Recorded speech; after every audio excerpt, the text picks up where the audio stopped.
Well, good morning, everyone. I hope you're all having a great week and getting set for another beautiful weekend here in the Commonwealth of Virginia. I am Will Driscoll, the Executive Director here at the Virginia Sports Hall of Fame, and I'm thrilled to once again bring you another exciting edition of our content platform, the Hall Call Interview Series. Before we get started, as always, I'd like to thank our sponsors who help bring us programs like Hall Call, Priority Automotive, Optima Health, the Beck Foundation, White Claw Hard Seltzer, Hamilton Realty, Davcon Inc., Priority Auto Sports Radio 94.1, and Davis Business Appraisers. Thank you to them for their support of Hall Call and the Hall of Fame. Well, today's Hall Call is going to be another look back at the life and career of 2008 inductee Jerome Kersey. Kersey, a native of Clarksville, Virginia on the South Side, starred at what was then Longwood College in the early 1980s before a 17-year career in the NBA, primarily with the Portland Trail Blazers. In 2015, Kersey passed away unexpectedly from a pulmonary embolism caused by a blood clot. And while his life ended too soon, his impact has been brought to life by the book Jerome Kersey, Overcoming the Odds by author Kerry Eggers. While we never got the opportunity to have Jerome on Hall Call, today we are joined by two people who saw the impact Kersey had on those who he came in contact with. First up, we have Ron Brown from Dementi Publishing and a 1984 Longwood College alum. And we are also joined by another Lancer, Bryan Kersey, who currently serves as Director of Officiating for the Atlantic Coast Conference and is the son of former NBA referee and 2012 Virginia Sports Hall of Fame inductee, Jess Kersey. So with all of that, gentlemen, thank you so much for taking some time to join us today. First of all, thanks, Will, for having us. I have to preface it by saying Jerome and I are not related at all. we do have to get that out. Good way to kick it off. We were joined at the hip, but we're not related. I did tell everybody my dad traveled a lot, but we didn't go too deep in that conversation. That's right. Yeah, I can, especially if you're reading the book as I have it in my hand right here. If you can see it through there, yeah. If you're reading the book and you're just seeing names and not that, it's right. Probably a good qualifier to put out. Exactly.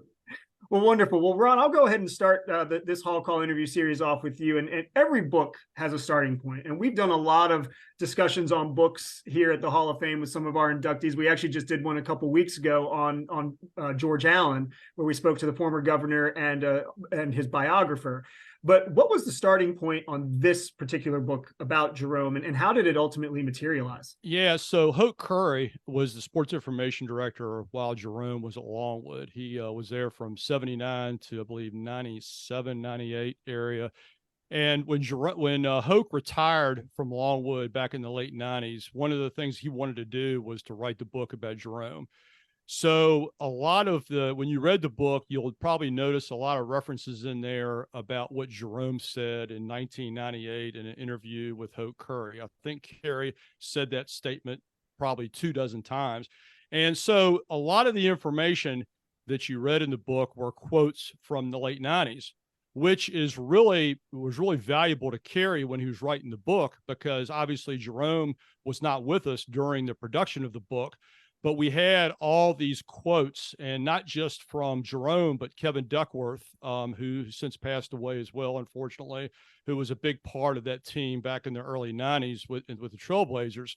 So that's how it started. And then I guess right before COVID started, I had inherited all of Hoke's information, all his notes, all his files, all the interviews and everything. And it's one of those things that's just sort of set in the corner for a while. And I knew that if we started a book, it was going to be a big task, a lot of work. And anybody who's written a book knows what I'm talking about. It's not just something you throw together on your computer overnight and voila, there it is.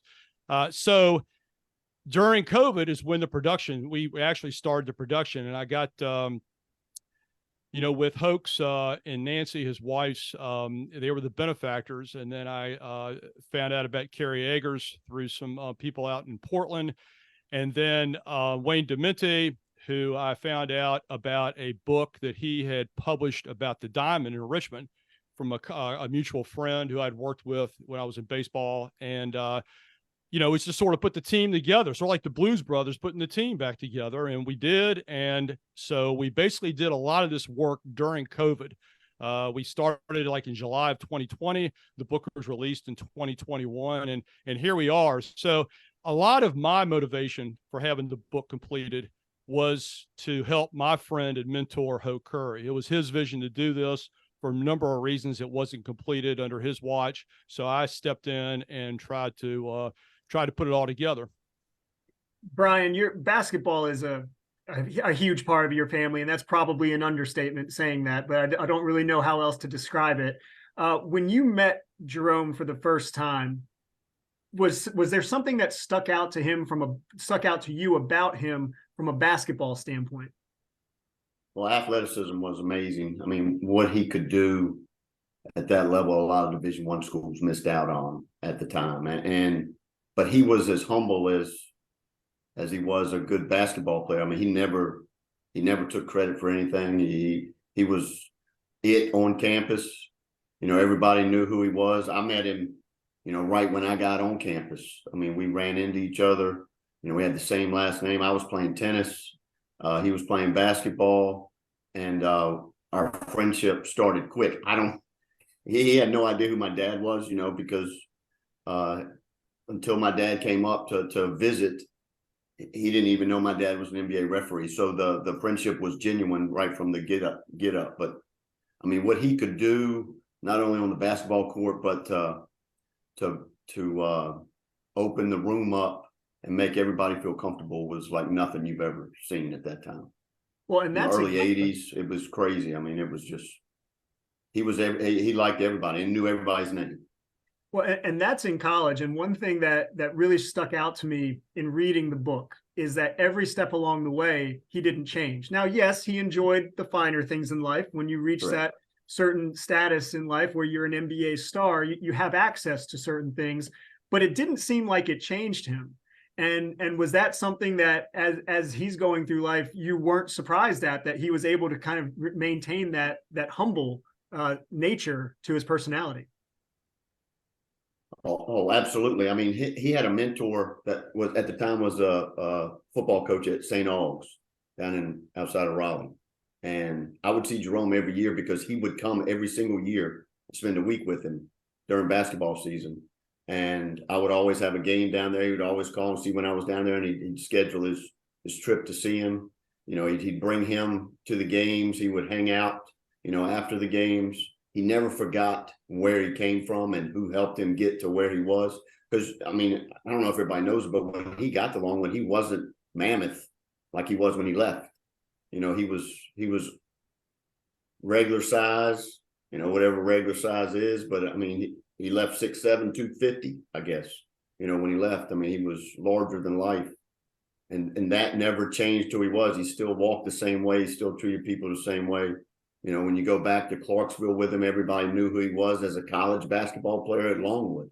Now, did they know he was an NBA player? Absolutely. Bugs Island Lake doesn't get a lot of NBA players.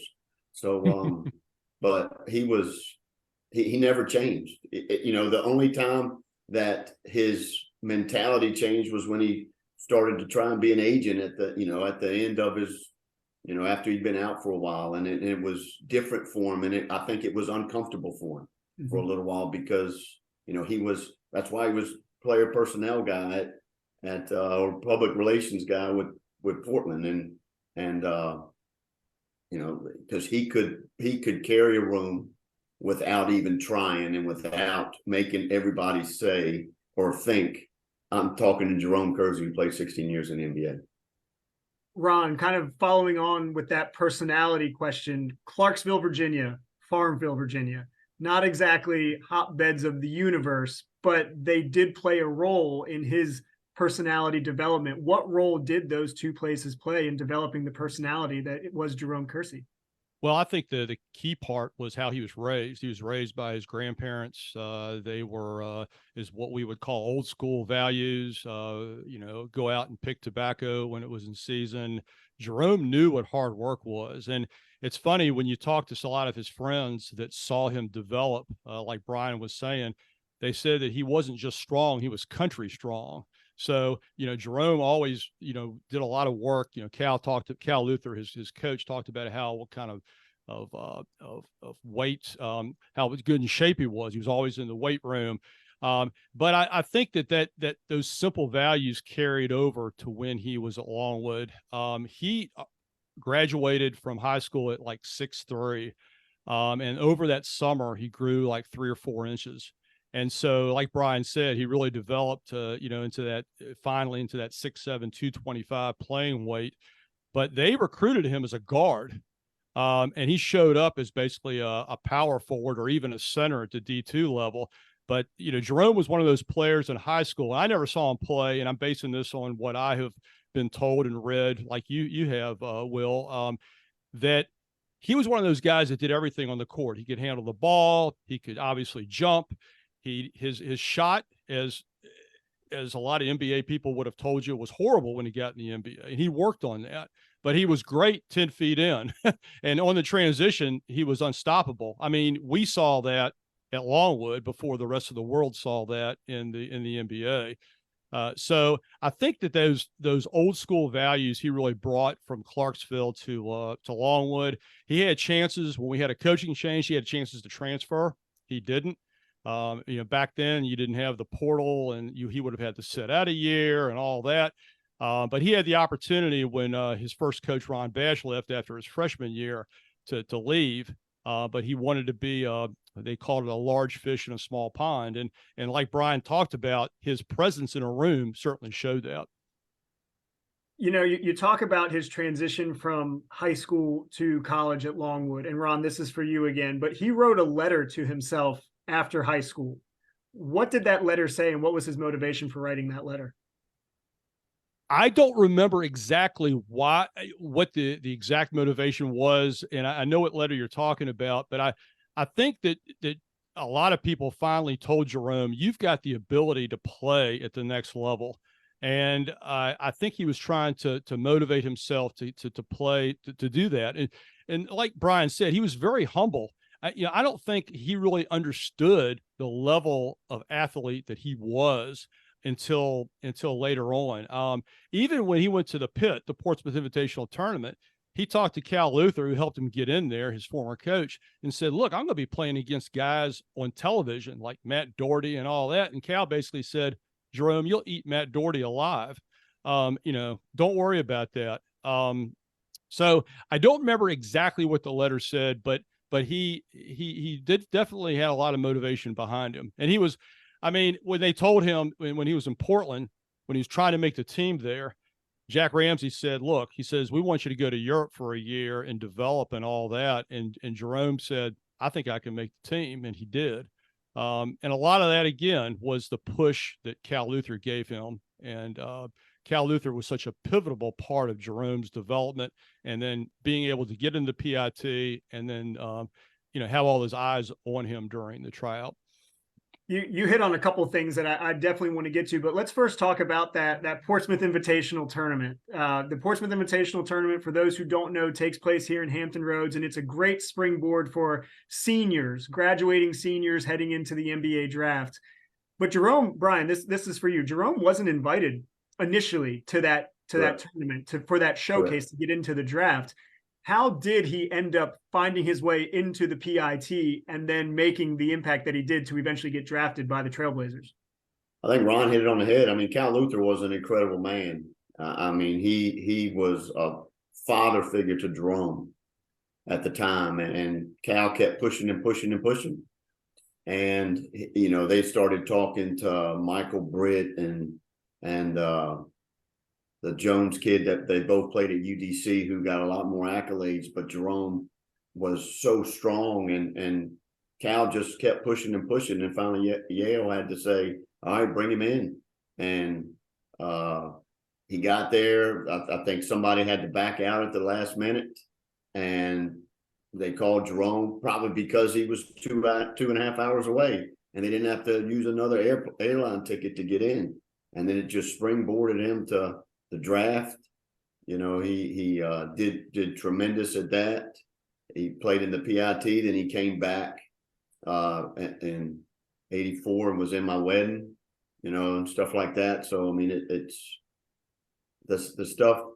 He was not, if he had not played in the PIT, somebody would have brought him in, and it may not have been Portland as a free agent for a free agent tryout, and he was determined he was going to play in the NBA. He wanted his family to be taken care of, his grandparents to be taken care of. He wanted everybody in he wanted to own Bugs Island Lake basically and let everybody be able to do whatever they wanted to do. He wanted to make sure everybody else had something before he had it. And then he took care of them for years, and then he finally took care of himself and his family and his wife and kids and all that. And I mean, it's a unbelievable story because he got recruited as a guard and couldn't shoot. I mean, think about that. You get recruited as a guard at a D2 school with that D2 basketball at the time with Randolph-Macon and UDC were loaded in our region. And he got drafted and couldn't shoot, but Ron Bash saw something in him, and then Ron left, and Cal just magnified his abilities. We know that he had a great NBA career, 17 years, but obviously this being the Virginia Sports Hall of Fame, we really like to hammer home the Virginia connections. And you talked about Longwood's place in collegiate basketball and college athletics at that time. Just a couple little bit of history for the people who will watch this. Longwood program began in 1976 at the D3 level. He got there 4 years later. They moved up to D2. That was his first year. So not a traditional powerhouse. Bryan, from your perspective, what did his presence do for the program overall, both basketball and just the Longwood athletics?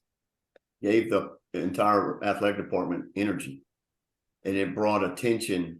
When UDC came in, it was a national spotlight on two players from UDC that brought Jerome into that. Basically, there were two NBA players, everybody said, and then the guys from UDC, and then they saw Jerome, and Jerome just captivated everything. The energy that he brought. I mean, he was in tremendous shape. I mean, he could run for days. He would come to my house and say, "Let's go for a run," and he'd get done 30 minutes before I would. I mean, it was just tremendous what he would do. But the energy that he brought and the focus that he brought to the men's basketball team at the time, he brought it to the whole team. And everybody that was on that team kind of thrived from that.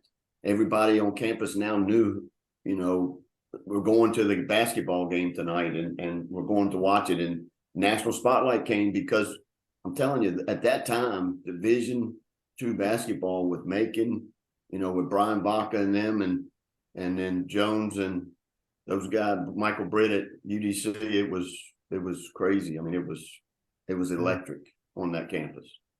Ron, kind of following on the same topic train there about his impact there, in reading the book and learning about the accolades that he had as a basketball player at Longwood, he seemed to save his best performances when he was going up against the best, particularly the Virginia Union and Charles Oakley. What about his mentality kind of helped him take that next step when the spotlight, even being a spotlight Division II, was at its brightest? Well, I think Jerome had two speeds, off and all the way on. Yeah, he did play. I mean, he played against Oakley. He played against Sedell Threet, who spent a lot of years in the NBA. He was over at West Virginia Tech, which was an NAIA school at the time. And then we've talked about Earl Jones and Michael Britt, obviously. His last game, you talk about the spotlight, his last game, and at that time it was called Lancer Hall, which was basically a glorified high school gym that seated about 2,500. He had 27 points, 26 rebounds, 9 assists, and I think 3 steals. He knew that was it. That was the last game he'd ever play there. So he wanted to make the most of it. But the level of play back then was, I think, understated. Yes, we were Division II, but there were a lot of diamonds in the rough for, kids that were developed early that maybe didn't have great NBA careers, but, played in Europe or whatever, and really, set the stage for a high level of competition.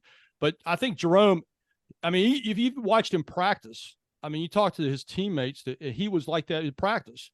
And so the kids that would play against him in practice would get better as well. Ron Orr, who was a 6'6" center on the team, he got better. He ended up playing for some of the armed forces teams when he was in the Army after he left Longwood, and that helped him a whole lot. And one thing I'd like to add too is that Longwood went to the Division III Final Four the year before Jerome went there. So the school is in the transition of going D2, but it had already sort of made big strides in establishing itself as a basketball power. I mean, I got there in 1980, and I'll be honest with you, one of the reasons I went there was because I could tell a lot of emphasis was being put in athletics to attract men because the school went co-ed in 76. So, kind of taking a step back, then looking at his recruiting, how does a Jerome Kersey get overlooked by the big schools? I know that Clarksville is what it is, and the recruiting cycle is not the 24/7 thing that we see now, but how does he get overlooked by some of the bigger schools, even in the state? I think that you're looking at a kid who was 6'3". He didn't shoot like Bryan said. He did not shoot well from the outside. They really didn't have a place for him. I mean, who wants a 6'3" guard who can't shoot? But his athleticism was obviously superior.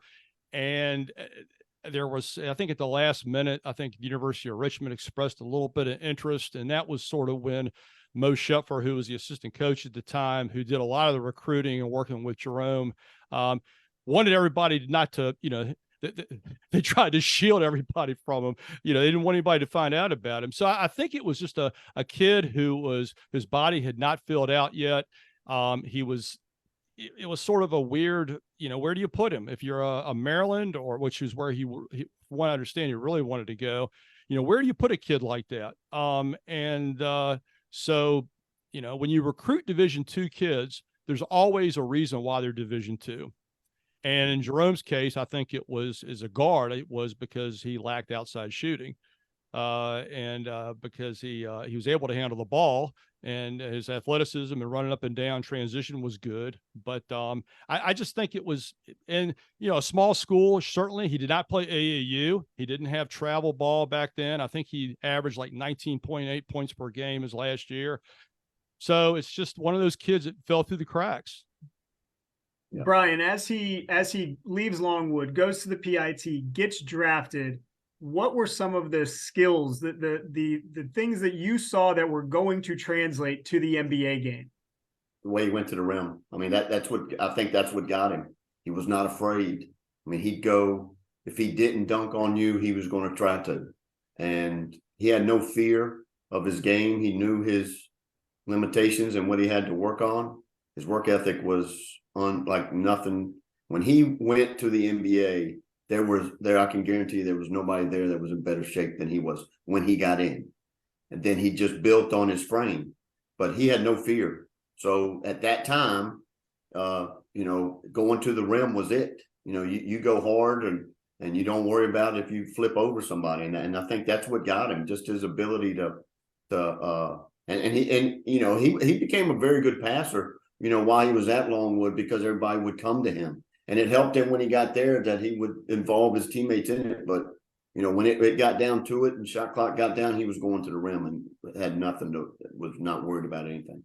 Yeah, that was something that was definitely echoed multiple times throughout the book. And again, the book is called Jerome Kersey, Overcoming the Odds, by Kerry Eggers and Dementi Publishing, forward by Terry Porter, one of his longtime teammates there, talking a little bit about his transition into the NBA. So he gets to the NBA, and Rohn, you mentioned it earlier, you touched on it.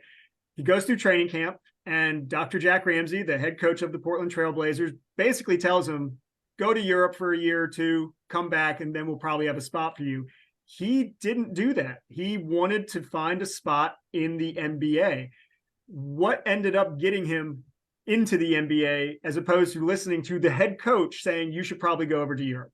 Well, I think Bryan sort of hit it the nail on the head. I think his work ethic before he came back to training camp was incredible. I mean, people have seen the old movie Rocky, where Rocky runs around the city of Philadelphia, and Jerome was sort of like that in Clarksville, getting in the shape. If you can imagine his Longwood intramural T-shirt on and running around. And I just think he was so determined, and he ran like he always did with us. At Longwood, he ran over the after all the loose balls and rebounded. One of the big things that got him in the Portsmouth Invitational Tournament, of course, Marty Blake he and Cal had a great relationship, but his lack of fear was rebounding.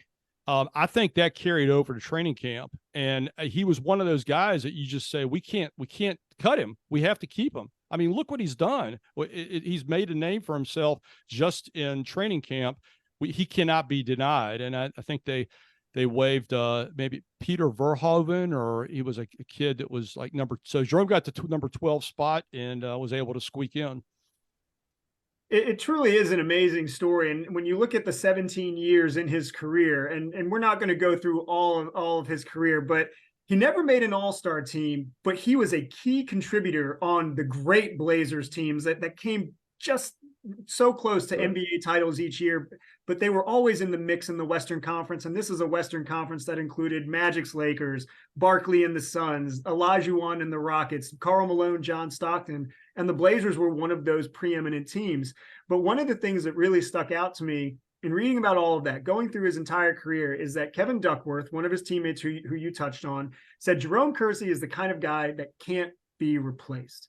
Not being an all-star, not being a Naismith Hall of Famer, but he seemed to be the glue of that team. Does that surprise you at all, Bryan, when you hear somebody like Kevin Duckworth say that about Jerome?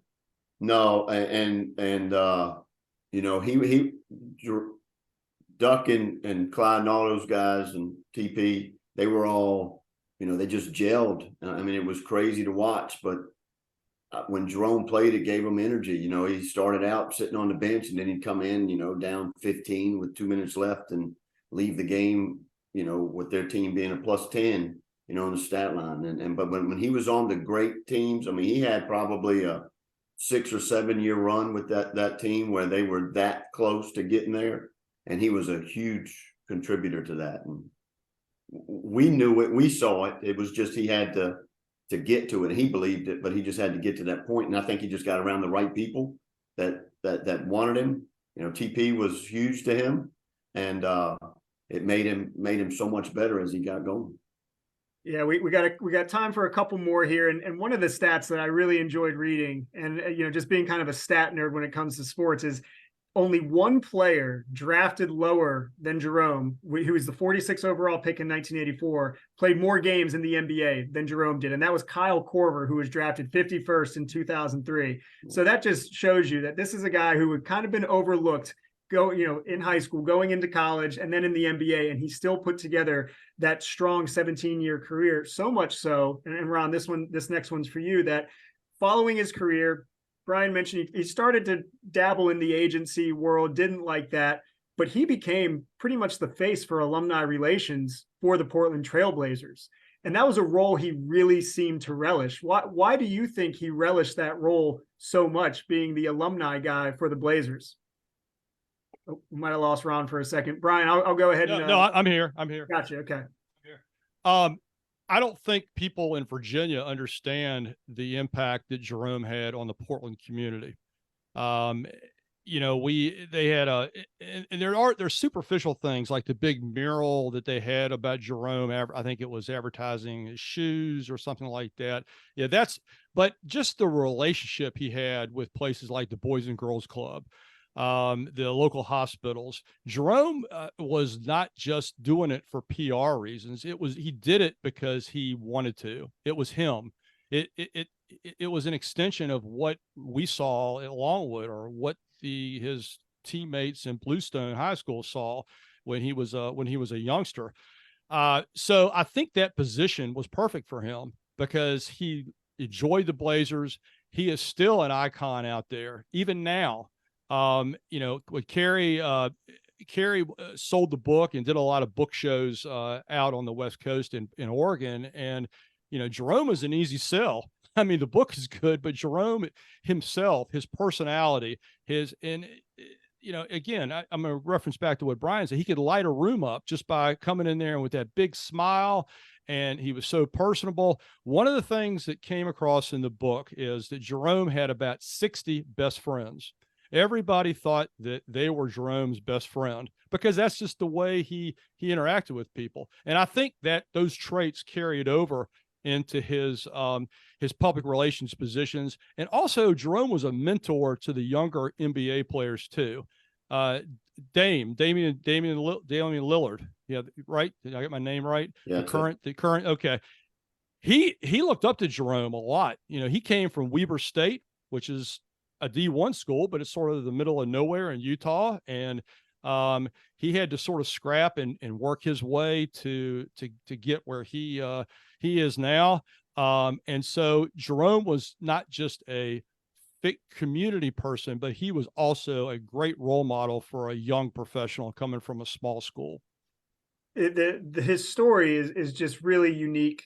And just seeing the journey from Clarksville, being raised by his grandparents, to Longwood, then the NBA, and then ultimately to his work after basketball. Unfortunately, as I mentioned earlier, he passed away in 2015 from complications from a blood clot. But Bryan, as people read this book, as they learn more about Jerome, what is something that if they could take away one thing, what would you want that one thing to be? He's real. I mean, and respect, I think, is a huge thing. I mean, he respected everybody. Even when he was 15 years in the NBA, he respected the people working construction just like he did the millionaires that played in the league. He treated everybody the same. And I think that a lot of people can take a lot out of that. I mean, we don't know what other people are going through, and he didn't care. You know, if somebody was having a bad day, he'd pick them up. He just wanted everybody to feel welcomed, and he's humble, but the word always used with him was real. I mean, he was who he was, and he never changed who that person was. Ron, I see you nodding vigorously. Is there anything you want to add to that? Well, I mean, I think Jerome could be summed up in a story that one of his Longwood teammates told me that, and he followed him out to Portland. Jerome would go into the luxury boxes after the games, and there'd be a lot of food that would be left over, and it was good food and all. And he would put it in his SUV and drive to some of the homeless people and give them the food. And that just shows so much about him. He didn't do it for the camera. That's just what, this is just simple country values or simple humanitarian values that this guy had, and he never lost it. And I just, that story just speaks so much. Yep.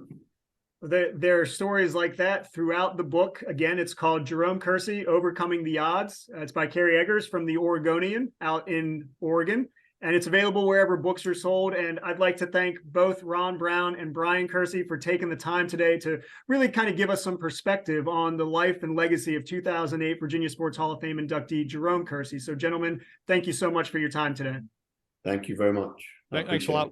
Thanks a lot, Will. And they can get it directly from the publisher as well, which is Dementi, DEMENTI, books.com. Wonderful. And we'll share that link when we start putting out some content from this interview. But I'd like to thank everyone who tuned in. I saw a few people pop in on the stream here. But I also like to thank you if you're going to watch or listen to this post interview. Be sure to stay up to date on all things Virginia Sports Hall of Fame and the Hall Call interview series by following our social media, Facebook, Twitter, Instagram, LinkedIn, and YouTube. You can also listen to the Hall Call podcast on Apple, Spotify, or SoundCloud. Once again, I'm Will Driscoll, the Executive Director here at the Virginia Sports Hall of Fame. I hope everybody has a wonderful Thanksgiving, and we'll see you next time.